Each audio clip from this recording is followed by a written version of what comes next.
आसुरी शक्ति फिर से जाग उठी है। आप भी चेत जाएं। सदा ऐसा ही क्यों होता है? क्यों होता है हमारे साथ ये बार बार? क्यों क्यों क्यों? देवराज, इसमें हताश होने की क्या आवश्यकता है? यह तो प्रकृति का नियम है। कैसा नियम है ये प्रकृति का देवर्षि? बार बार हम पर असुरों के आक्रमण होते हैं, बार बार हमसे स्वर्ग छीन लिया जाता है, और जब संघर्ष करते करते हम दुर्दशा को जा पहुंचते हैं, तब त्रिदेव में से कोई देव हमारी सहायता के लिए आता है। हम पुनः विजयी होकर स्वर्ग भी प्राप्त कर लेते हैं। किंतु उसके पश्चात मारे गए असुरों का कोई अंश या उनका कोई वंशज पुनः सर उठाकर हमारे लिए कष्टों का कारण बन जाता है, हमें ललकारने लगता है। क्यों होता है ऐसा देवर्षि? क्यों? कैसा है ये प्रकृति का नियम देवर्षि? उत्तेजना को नियंत्रण में रखें देवराज। उत्तेजना में सत्य आपकी वाणी से फिसल रहा है। आप तो विधि के विधान और प्रकृति के नियमों पर प्रश्न चिन्ह लगाने पर उतर आए। नारायण नारायण, आपको ऐसा लगता है कि प्रकृति आपके साथ अन्याय कर रही है। आपको ऐसा लगता है कि आपके साथ अनीति का व्यवहार हो रहा है। ये सब आपको लगता है। ऐसा ही है देवर्षि, ऐसा ही है। हमारे साथ न्याय व नीति का व्यवहार नहीं हो रहा है। अन्याय व अनीति का व्यवहार करने वाले को क्या न्याय और नीति की बातें करने का अधिकार है? अन्याय, अनीति, ये सब हमने किया देवर्षि। हाँ, यही तो कारण है जगत में अशांति का देवराज, कि सब कुछ करने वाले को ये स्मरण तक नहीं रहता कि ये सब उसी ने किया है। नारायण नारायण। क्या समय समय पर ऋषियों, मुनियों और तपस्वियों की तपस्या से भयभीत होकर आपने उन्हें कष्ट नहीं दिया? उनकी तपस्या में बाधा डालने का आपने प्रयत्न नहीं किया? अरे आपका स्वर्ग और सिंहासन आपसे छीन लिया ना जाए, इसलिए आपने स्वर्ग की सुंदर अप्सराओं का सहारा लेकर छल नहीं किया। और ये सब करने वाला न्याय और नीति की बातें करे, प्रकृति के नियमों को ललकारे, तो क्या उसकी बातें सुनने वाले के बुद्धि द्वार तक पहुंच पाएगी? कदापि नहीं देवराज, कदापि नहीं। इस सत्य को आप स्वीकारें कि इस जगत में कोई किसी को अकारण कष्ट नहीं देता। देवऋषि, तो क्या यही क्रम सदा हमारे साथ चलता रहेगा? हम सदा इसी प्रकार इन असुरों से त्रस्त रहेंगे? वरुण देव, आपका प्रश्न जितना छोटा है, उसका उत्तर उतना छोटा नहीं है। फिर भी मैं आप सभी का परिचय जगत के एक महान सत्य से करवा देता हूं। जगत में यदि सत्वगुण अपनी सामर्थ्य रखता है, तो तमोगुण भी अपने अस्तित्व की घोषणा करने से चूकता नहीं। इस सत्य को यूं भी कहा जा सकता है कि जगत में सात्विकता को संतुलित रखने के लिए प्रकृति के नियमानुसार तामसिकता भी आवश्यक है। देवर्षि, आपकी ये गूढ़ बात हमारी समझ में नहीं आई। हाँ देवर्षि, कृपा कर सात्विकता और तामसिकता के रहस्य को स्पष्ट करें। नारायण नारायण। स्पष्ट क्या, मैं इसे सरल ही कर देता हूँ। हम जिन वस्त्रों को अपने शरीर पर धारण करते हैं, उन्हें स्वच्छ रखने और धोने की आवश्यकता क्यों पड़ती है? इसलिए कि मिट्टी, मैल व वायु के कारण वस्त्र अस्वच्छ हो जाते हैं। किंतु वस्त्रों की ये स्वच्छता कितने समय तक रहती है? 1 या 2 दिन तक। गर्मी, रजकण और प्रदूषित वातावरण के कारण वस्त्र पुनः स्वच्छ हो जाते हैं। तो उन्हें जल में धोकर पुनः स्वच्छ कर लिया जाता है। 1-2 दिन के पश्चात वे पुनः स्वच्छ हो जाते हैं। और यही क्रम चलता रहता है। हाँ, स्वच्छता का कार्य यदि रोक लिया जाए, तो मैल और अस्वच्छता शरीर और वस्त्र पर अधिकार कर लेते हैं। रोग और पीड़ा उत्पन्न हो जाते हैं। इनसे मुक्त होने के लिए स्वच्छता का महाअभियान आरंभ करना पड़ता है। मैल और अस्वच्छता का विस्तार स्वाभाविक है, और उनसे मुक्त होने की प्रवृत्ति भी स्वाभाविक है। और इतना होने पर भी सत्य ये भी है, यदि मैल अधिक होगा तो वो जल को सोख लेगा, और यदि जल अधिक होगा तो वो मैल को मिटा देगा। तामसिकता मैल की भांति सदा आगे बढ़ने का प्रयत्न करती है, और सात्विकता जल की मार से उसे सदा पीछे धकेलने का प्रयत्न करती है। अर्थात बुराई के रूप में असुर सदा सक्रिय रहते हैं और अच्छाई के रूप में देवगण। यदि असुरों से भी अधिक सक्रिय रहें तो विजय देवगण की होती है। यदि दुर्बल रहें तो विजय असुरों की हो जाती है। वर्तमान स्थिति भी कुछ ऐसे ही निर्माण हो रही है। जगत में सात्विकता स्थिर रखने के लिए सात्विक वृत्ति वालों को बुद्धि का सहारा लेकर संघर्ष तो करना ही होगा देवराज। देवर्षि, आपने बुद्धि के सहारे का परामर्श दिया है, अर्थात हमें श्री गणेश को प्रसन्न करना होगा। अब आप सत्य के समीप पहुंच गए हैं परम देव। इस बार शुक्राचार्य का लक्ष्य श्री गणेश है, अर्थात तामसिकता बुद्धि से टकराएगी और मुंह की खाएगी। श्री गणेश शुक्राचार्य और इन कुमारी असुरों की बुद्धि ठिकाने पर लाएंगे। हाँ, अर्थात निष्कर्ष ये निकला कि श्री गणेश की आराधना वह उनको प्रसन्न रखने में ही हमारा कल्याण है। देवऋषि नारद का संकेत तो यही था।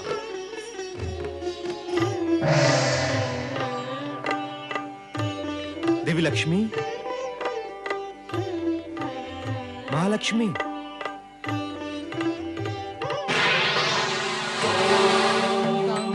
गणपते नमः। ओम गणपते नमः।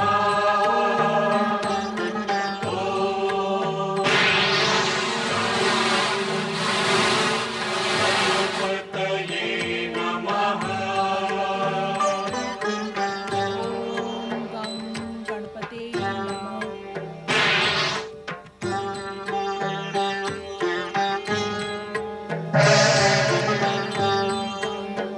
गणपते नमः।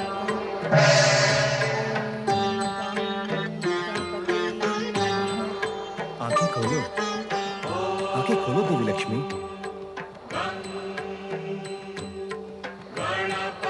वैकुंठ लोक से श्री गणेश की आराधना करने के लिए यहाँ आने से पूर्व हमसे पूछ तो लिया होता देवी।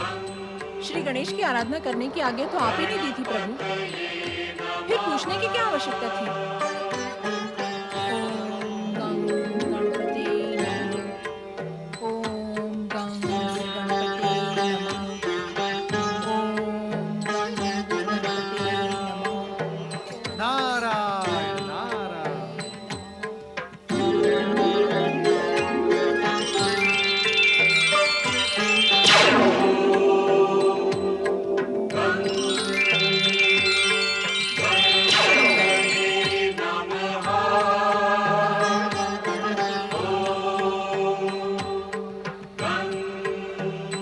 मैं इस समय आपको नहीं, श्री गणेश को यहाँ देखना चाहती थी प्रभु।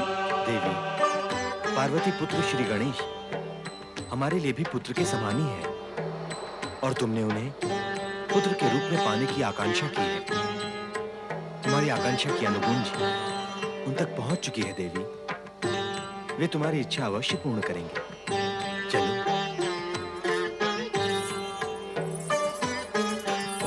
आप सत्य कह रहे हैं स्वामी? देवी, क्या तुम्हें अपने स्वामी पर विश्वास नहीं? ऐसा विचित्र प्रश्न न करें। मेरे स्वामी जगत के पालनहार हैं। उनसे बढ़कर मैं किस पर विश्वास कर सकती हूँ?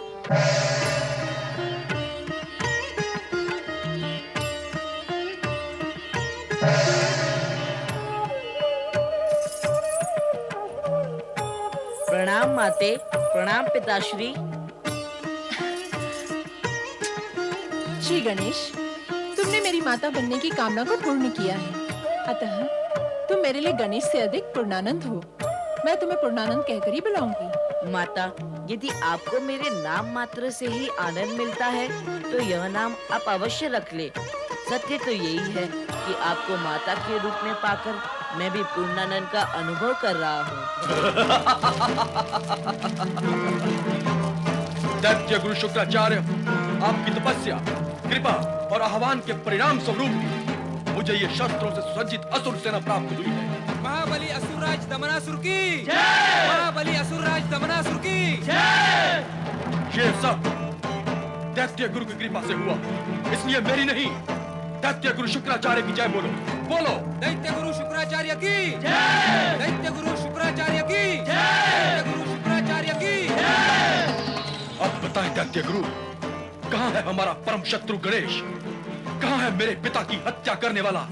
और ये भी बताएं दैत्य गुरु कि उससे प्रतिशोध लेने के लिए हम कहाँ जाएं? गणेश लोक। गणेश लोक? कहाँ है ये गणेश लोक दैत्य गुरु? स्वर्ग लोक, वैकुंठ लोक और ब्रह्म लोक से परे अंतरिक्ष के दूसरे सिरे पर आकाश गंगा के उस पार गणेश लोक है।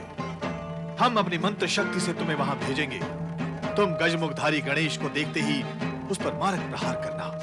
स्थूल देहधारी महोदर गणेश तत्परता से तुम्हारा सामना नहीं कर पाएगा और तुम प्रथम प्रयास में ही सफल हो जाओगे।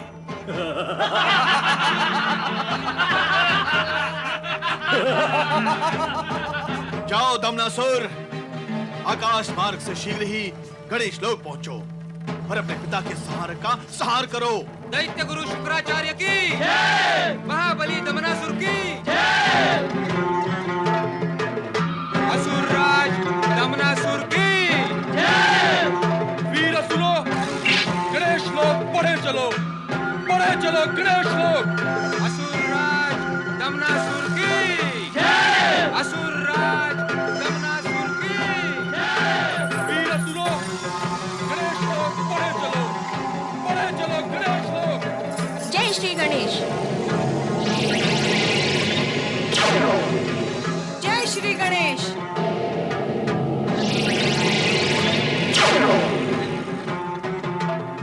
बढ़े चलो गणेश लोक और आंधी की तरह टूट पड़ो, तहस नहस कर दो, नष्ट भ्रष्ट कर दो। जय श्री गणेश, जय श्री गणेश।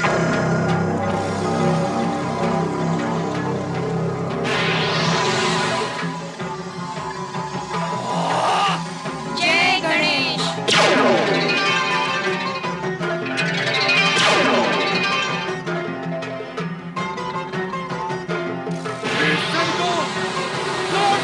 दीवार को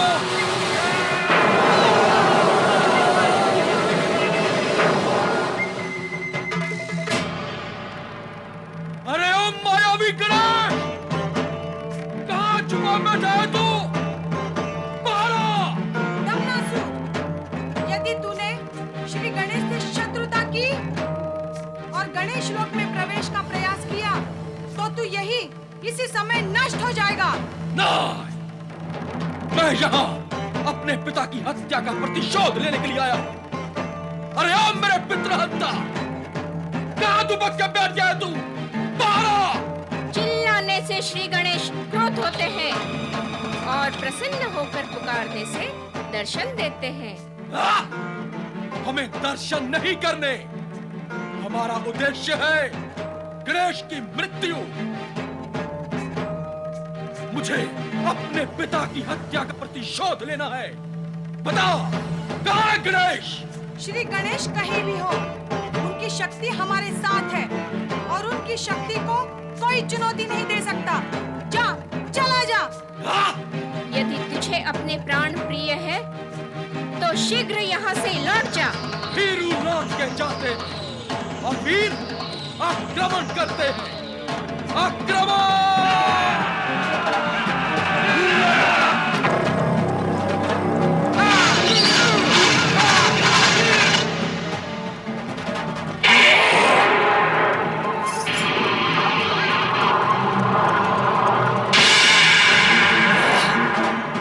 जय दैत्य गुरु।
स्वामी कहाँ होंगे?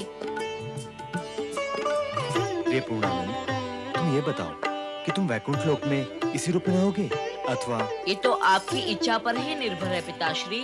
मैं तो माता की इच्छा का सम्मान करने के लिए इस रूप में प्रकट हुआ हूँ। यद्यपि इस समय मुझे अपने मूल रूप में ही होना था। क्यों? क्या हुआ? कहाँ क्या हो रहा है वह तो आप भी जानते हैं पिताश्री। दुष्ट दमनासुर ने दैत्य गुरु से प्रेरित होकर गणेश लोक पर आक्रमण करने का दुस्साहस किया, किंतु बुद्धि सिद्धि ने अपने साहस और बुद्धि कौशल से उसे भागने पर विवश कर दिया और मुझे वहां जाने की आवश्यकता ही नहीं पड़ी। मैं ये रूप त्याग कर अपने मूल रूप में जाना चाहता ही नहीं। हाँ गणेश, मुझे भी तुम इस बाल रूप में भले और प्रिय लगते हो। तुम्हारा ये मनोहारी रूप देखकर देवी पार्वती भी तो धन्य हुई थी। मैं भी धन्य हुई गणेश।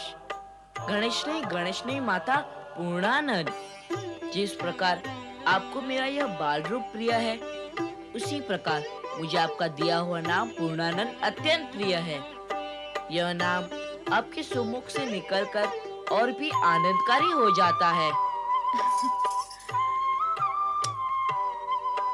तुम स्वयं आनंद रूप हो पूर्णानंद। प्रिय पूर्णानंद, तुमने वैकुंठ लोक में आकर आनंद की धारा प्रवाहित की है। दमनासुर को भूलकर तुमने हमारा आनंद बढ़ाया है। दैत्य गुरु, क्या हुआ दमनासुर? दमनासुर क्या हुआ? दैत्य गुरु, मेरा गिरना तो आपने देख ही लिया है। और क्या बताऊं कि वहां पर क्या हुआ? वहाँ क्या हुआ गणेश लोक में? गणेश लोक में गणेश था ही नहीं दैत्य गुरु। वहां तो 2 सुंदर स्त्रियां और उनके सेवक थे। उन्होंने हमारे असुरों की दुर्गति कर दी।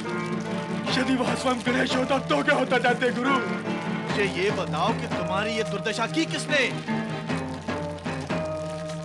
एक तो गणेश लोक से मुंह की खा के आरती थी और ऊपर से ये गुरु चित्कार कर रहा है। किंतु क्या करें, गुरु है, सहना तो पड़ेगा। इन्होंने तो हमें नया जीवन दान दिया है। मेरा प्रश्न ये है कि तुम्हारी ये दशा की किसने?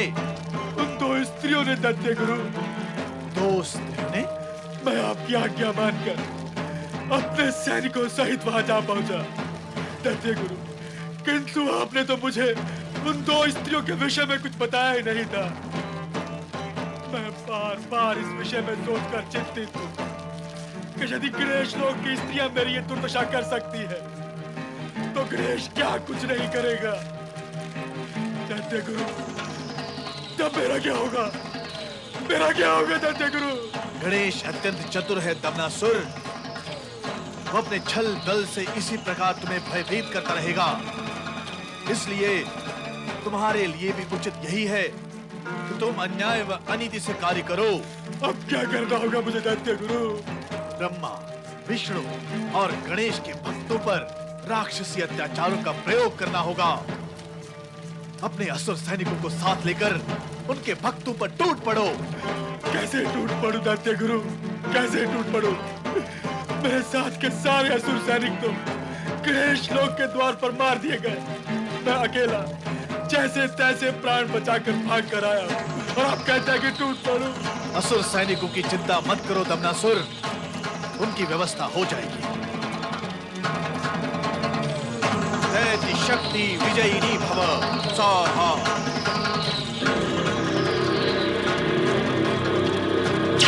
महाबली दमनासुर की, दैत्य गुरु शुक्राचार्य की, महाबली दमनासुर की, दैत्य गुरु शुक्राचार्य की, महाबली दमनासुर की। प्रणाम गुरुदेव।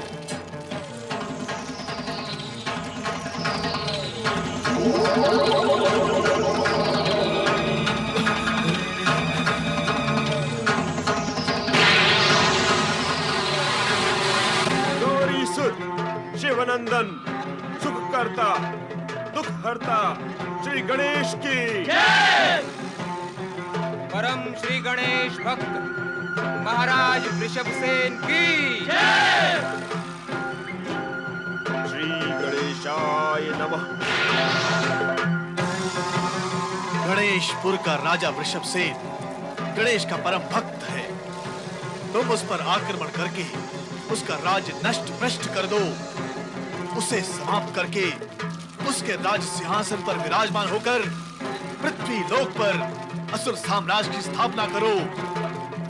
गणेश अपने परम भक्त की रक्षा के लिए अवश्य आएगा। उसी समय तो मैं समझ गया दैत्य गुरु। मैं गणेश के आते ही मुझे क्या करना है मैं भली भांति समझ गया। असुर सैनिकों, आकाश मार्ग से आगे बढ़ो। देख लेते हैं उस गणेश भक्त को भी, गणेश को भी, गणेश को भी, गणेश को भी, गणेश को भी, गणेश को भी। क्या हुआ पूर्णानंद? कहता है मुझे देख लेगा। कौन कहता है? माता, दैत्य गुरु शुक्राचार्य की बुद्धि मलिन होती जा रही है। उसका गणेश बैर बढ़ता ही जा रहा है। कहो तो, हुआ क्या? माता, शुक्राचार्य ने दमनासुर को उत्तेजित करके असुर सेना से पूर्ण रूप से सुसज्जित करके परम गणेश भक्त वृषभसेन पर आक्रमण करने के लिए भेज दिया है। अब तो कुछ करना ही होगा। अभी तुम बालक हो पूर्णानंद, और उन भयंकर शस्त्रों से सज्जित शक्तिशाली असुरों के सामने तुम क्या करोगे? असुर में शक्ति होती ही कहाँ है माता? केवल भयंकरता और विकरालता ही होती है। जिनमें शक्ति होती है वे कभी अत्याचार नहीं करते, और जो अत्याचार करते हैं उनमें शक्ति है, ऐसा जगत को भ्रम हो जाता है। अरे, तुम तो ज्ञान की बड़ी बड़ी बातें करते हो, फिर भी अभी तुम बालक हो। आप भूल रही हो माता कि माता पार्वती ने मुझे इसी बाल रूप में प्रकट किया था, और इसी रूप में मैंने सर्वशक्तिमान भगवान शिव को अपना पराक्रम दिखाया था। बड़े बड़े शक्तिशाली शिवगणों और भूत पिशाचों को अपने एक ही दंड से दंडित करके पूरे कैलाश में हाहाकार मचा दिया था। और क्या मेरे बड़े भ्राता कार्तिकेय ने अपने बाल रूप में तारकासुर को यमलोक नहीं पहुंचा दिया था? वो सब सत्य है पूर्णानंद, किंतु माता, यदि आप आज्ञा दे तो अपने एक ही प्रहार में दमनासुर का दमन कर दूं, किंतु उससे पहले दैत्य गुरु शुक्राचार्य से भी संघर्ष करना होगा, क्योंकि सारे उत्पात का मूल कारण वे ही है। दुष्ट शक्ति का दमन करना तो परम कर्तव्य होना चाहिए पुत्र, और जो ऐसा नहीं करता वो दुष्टता को बढ़ावा देकर स्वयं भी दुष्टता करता है। अब तुम जो उचित समझो वही करो, किंतु अपना कार्य करके शीघ्र ही यहाँ लौट आना। मैं आपकी आज्ञा का पालन करूंगा माता। अपने को देखने वाले दमनासुर को देख लेता हूँ। प्रणाम।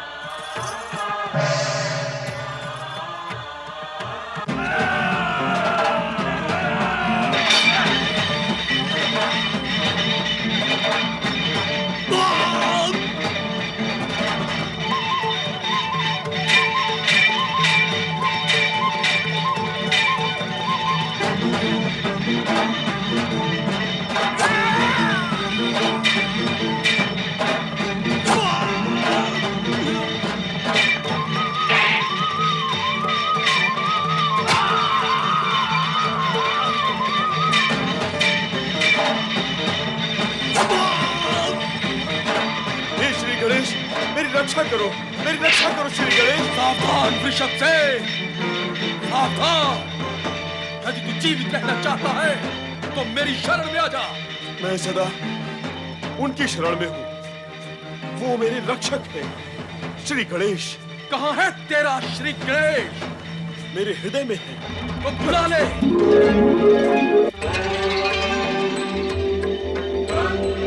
अपने गणेश को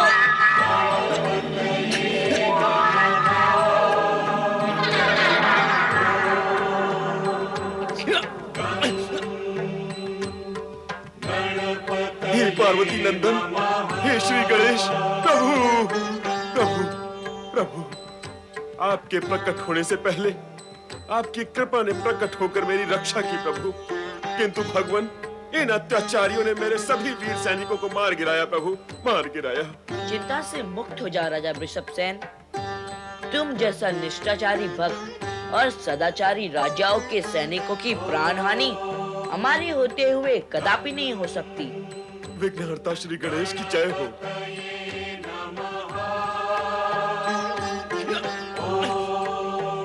अब इन असुर मूर्तियों का क्या करना चाहिए?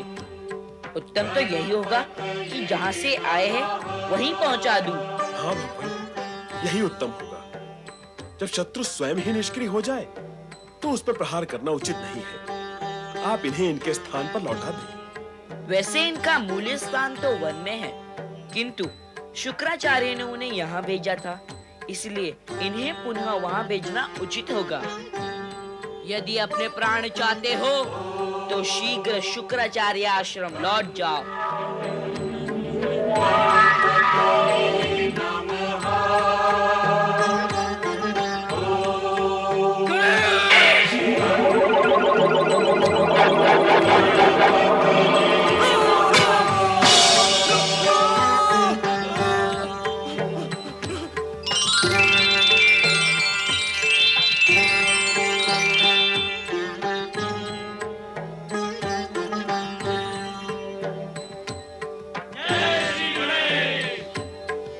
धन्य हो प्रभु, आपने अपने भक्त की लाज रख ली।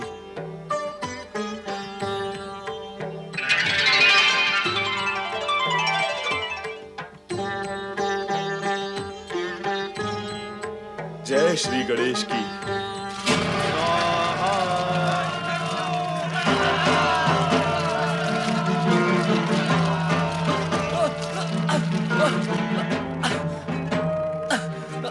दैत्य गुरु!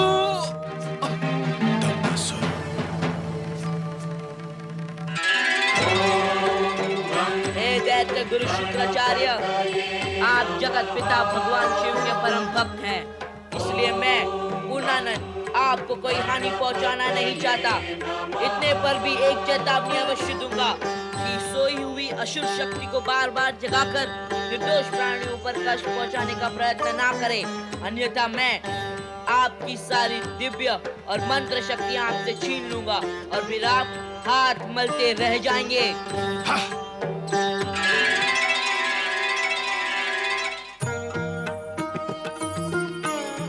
देवी पार्वती, बालक गणेश पूर्णानंद उस भयानक असुर से युद्ध करने गए हैं। मुझे चिंता है कहीं कुछ अनिष्ट न हो जाए। लक्ष्मी, वह चिंता छोड़ो और ये बताओ, तुमने मेरे पुत्र को अपना पुत्र बना लिया और मुझे सूचना तक नहीं दी। देवी पार्वती, देवी लक्ष्मी ने तपस्या करके पूर्णानंद प्राप्त किया है। तुमने देवी लक्ष्मी पर कोई उपकार नहीं किया और न ही इन्होंने तुम पर कोई उपकार किया है। गणेश की माता और पिताश्री को प्रणाम। पूर्णानंद की माता श्री लक्ष्मी को प्रणाम। माता पार्वती, आपके समान माता लक्ष्मी और माता सरस्वती देवी मेरी मातृपद पर सुशोभित है। इनकी मातृकामना पूर्ण करना मुझ पूर्णानंद का कर्तव्य है। तुम्हारा कर्तव्य तो हमारी समझ में आ गया पूर्णानंद जी, किंतु हमारी बात भी समझ लो, कहीं सदा सदा के लिए लक्ष्मी के पास ना रह जाना। नारायण नारायण। प्रणाम पिताश्री, प्रणाम देव ऋषि। पूर्णानंद का कहीं भी रहना उनकी इच्छा पर निर्भर है। वो जहां चाहें वहां रह सकते हैं। वो पूरी तरह स्वतंत्र हैं।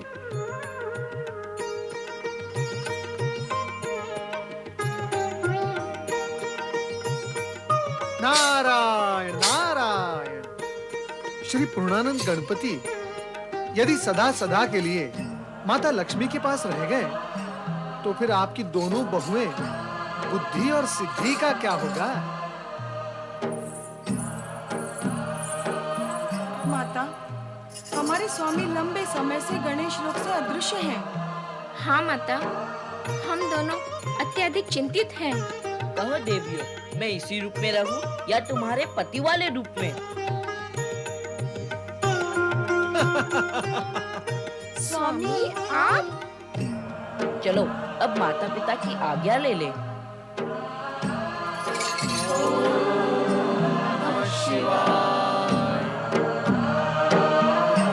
ओम नमः शिवाय।